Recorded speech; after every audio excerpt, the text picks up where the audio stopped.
hospitals and the rebuild of Christchurch. Question number 4, the Honourable David Parker. Thank you, Mr Speaker. My question is to the Minister of Finance. Does he agree with the Dominion Post report that, quotes, Bill English was gushing about the New Zealand Super Fund yesterday, saying it was, quotes, one of the best structured sovereign wealth funds in the world? Honourable Bill English. Mr Speaker, no, I don't agree I was gushing. I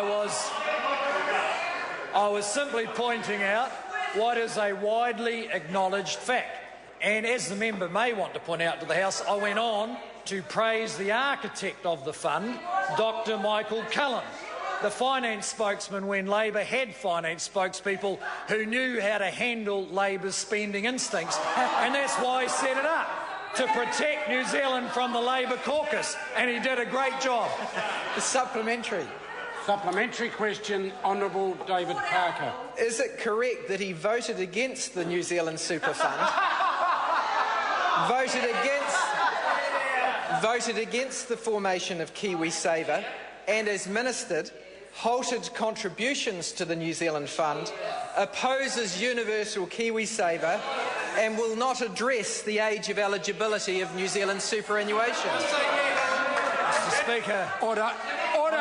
Honourable Bill English. I'm just trying to remember the order, but it goes something like yes, yes, no, no, yes, I think, to answer any one of those questions. But of course the government has made pragmatic decisions about contributions to the super fund. The fund was designed to make contributions when we had surpluses. Dr Cullen made sure that happened so Labor didn't waste them. Unfortunately, we've had to deal with the legacy of deficits Labor left behind. When we've cleared up that mess, we'll start making contributions again. Supplementary question, Honourable David Parker. Thank you, Mr Speaker. Given that the guardians of the New Zealand Super Fund estimate the fund would be a net, that's net of the extra contributions, $2.2 billion better off had he not suspended contributions in 2009, is he now prepared to admit that his suspension of contributions has decreased the wealth of the fund? Honourable Bill English. Mr Speaker, no. In fact, our policy simply follows the Labor policy as articulated by David Shearer when he said, we have listened, that's why I won't continue with the previous policy to restore contributions to the super fund until we can afford it. That's our policy too. Supplementary question. Supplementary question, Louise Upston. Thank you, Mr Speaker. Supplementary question to the Minister of Finance. What were the Treasury's fiscal and economic forecasts in late 2008 and into 2009, which influenced the incoming government's decision to temporarily suspend contributions to the New Zealand Super Fund? Honourable Bill English. Well, Mr Speaker, the forecasts actually showed that if the government had maintained the spending and policy track it inherited, we would never return to surplus, and that net government debt would have exceeded 60% of GDP by the early 2020s. Under this government's sensible policy, debt will be around 20% of GDP, around 1/3 of that projected as a result of the Labor Party policies. Supplementary. Supplementary question, Honourable David Parker. Is the did the temporary suspension of contributions to which Mrs Upston referred begin in 2008 and is predicted to end under his government's policy only in 2020? Honourable Bill English. Well, Mr Speaker, my colleague makes a good point. If we followed the Labor Party policies we inherited, we'd be restoring contributions in about 2070, because it would have taken that long to get debt back to some kind of reasonable level. But, Mr Speaker, I don't think the member's party's policy has changed. His previous leader said they'd make contributions when they can afford it. We think that's reasonable, and we agree with that policy. Point of order, Honourable David Parker. The Minister has no responsibility and should not misrepresent the Labor Party policy.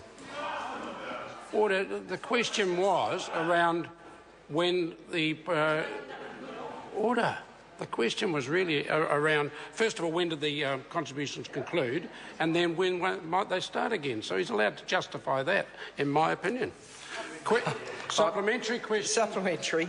How can he be gushing about the super fund when he voted against it and said at the time the scheme was, quote, a dog? Honourable Bill English. Mr Speaker, the fact is that at the time there was extensive discussion over whether the New Zealand government could maintain the surpluses required to continue making contributions. It turned out within 4 or 5 years that wasn't the case. So I think we were probably half right. On the other half, the fund has turned out to be well structured, making good returns, and we support its continuation. Supplementary question, Louise Upson. Thank you, Mr Speaker. Supplementary to the Minister. What reports has he seen setting out sensible approaches to making contributions to the New Zealand Super Fund? Honourable Bill English. Mr Speaker, I saw one report which I thought was pretty sensible. The quote, the government will make contributions to the fund from available surpluses. Where these are insufficient for making the required contribution, a reduced contribution would be made. And I would venture to suggest that if the Speaker had contemplated deficits, he would have said that if there were deficits, we probably won't contribute. That comment came from Dr Michael Cullen, and I think the legislation was structured in a way that allowed government to make up its own mind about whether to contribute, and we have, and the Labor Party now support National's policy.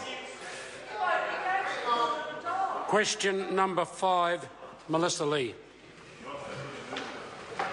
Mr Speaker, my question is